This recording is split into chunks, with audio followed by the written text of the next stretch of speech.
Hey y'all, today's video is a very special one because I have finally convinced my dad to get on camera and show us how he makes his famous cheesy vegetable casserole. For years, anytime I have shown this on my plate when I go over to visit, so many of you guys always ask me for the recipe, so finally, today is the day. This is hands down one of my favorite things that he makes. Like, I can make a whole meal out of it. I don't want anything else, just give me this casserole. But let's go ahead and dive on into this recipe. So the first thing that he's going to do is he's going to grab 3 medium-sized potatoes, and he's just going to get those peeled and diced up and add it to that mixing bowl that is sitting on the counter. You can just tell by the way that he is preparing the potatoes that he has been doing this for a long time, and he's just super old-fashioned. I cannot do it this way. I have to use a potato peeler and a cutting board. I remember one time we was making potato soup together, and I tried to hand him a potato peeler, and he was just like, absolutely not. So he's been doing it this way for as long as I can remember, and just maybe I will acquire that skill one day too. But another thing about my dad, he does not follow recipes, he doesn't measure anything, and nothing that he makes comes out the same way twice. So the way he's doing this vegetable casserole this day may be different the next time, which I really like. I think that's how home cooking should be. But moving on, he got those potatoes rinsed off, added to a large pot, and he just got those covered with some water. And now he is just seasoning the water with some salt and black pepper, which I do the same thing. I feel like it really helps infuse the potatoes better. And he's also going to be using 3 of these just normal size bags of frozen mixed vegetables. He said that he normally buys the 2-pound bags of frozen mixed vegetables when he makes this, but he's not been able to find it lately, so that is why he bought the 3 smaller bags. And I don't know if you caught it, but he does like to rinse off his vegetables first before adding it in the pot, but you definitely don't have to do that. I don't do that, but that is just his personal preference.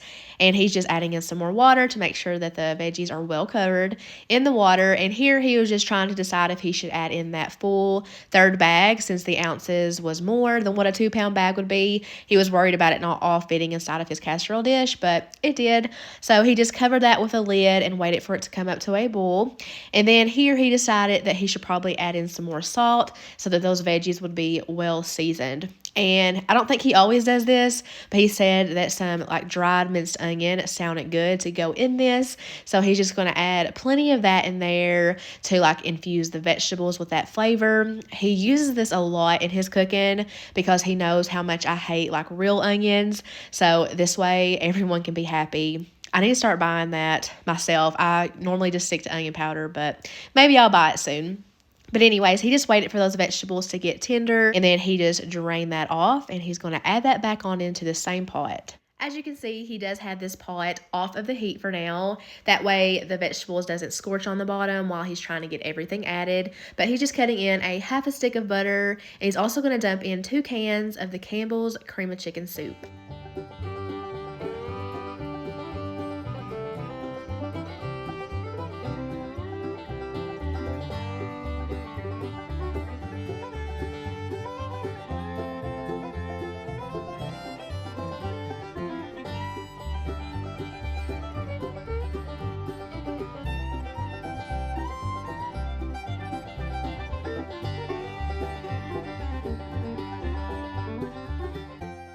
The next thing he's going to do is grab some Townhouse crackers. He says that he prefers these over the Ritz, and he's going to use about half of a sleeve, and he's just going to get those crushed up and added straight to the pot. He said the best way to do this is with your hands, and I completely agree. You really can't even tell that these are like inside of the casserole since they get so soft, but I definitely feel like they are necessary. I really think that it helps keep everything like thick and keeps everything from getting runny, so don't skip out on that. Also, he's going to add about a cup of sour cream. He says that's what keeps it creamy. And now he's just adding in some shredded sharp cheddar cheese. He said about a cup, but I feel like that's probably a little closer to 2 cups.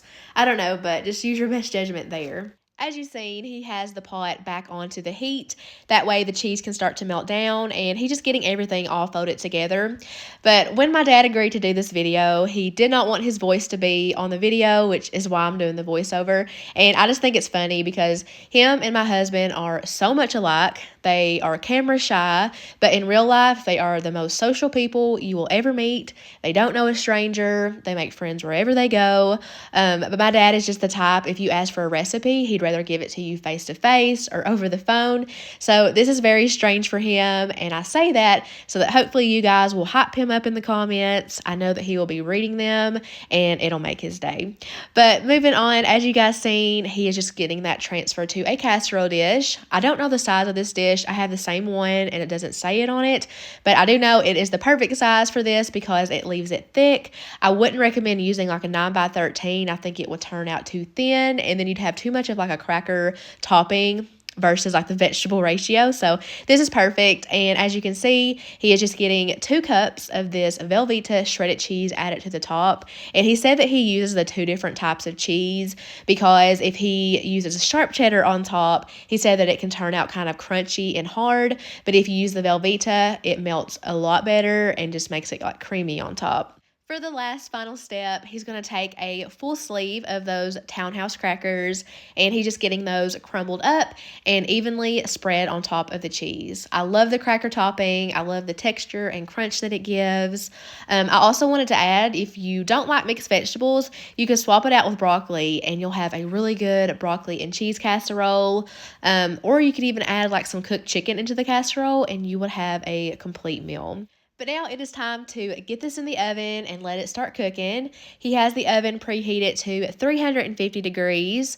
Another thing about him, he does not use timers. I almost think he is against them. He just looks at his watch and magically nothing ever burns. It's just, I guess, another one of those skills he has.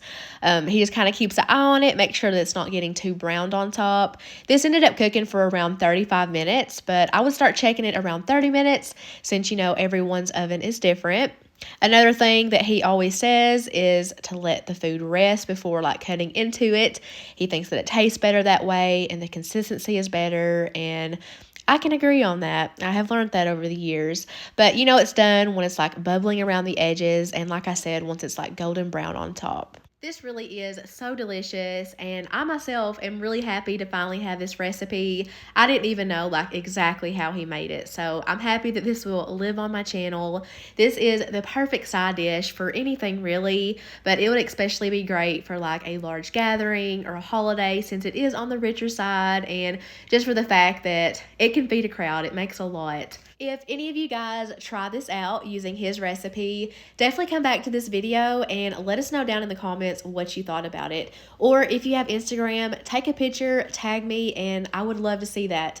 But I hope that you guys enjoy this video. I hope you enjoy the recipe if you try it out. And as always, thank you so much for watching, and I'll see you in my next video. Bye, guys.